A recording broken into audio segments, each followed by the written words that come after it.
கொண்டு செல்லு இன்னும் என்ன வேணும்னு உத்தரவு போட சொல்லு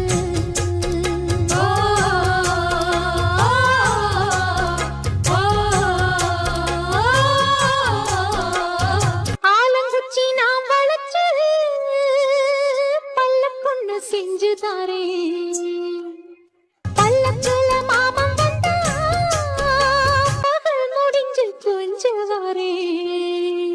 சொன்னத நானும் கேட்கிறேன் சொர்ணமே அங்க போய் கூறிடு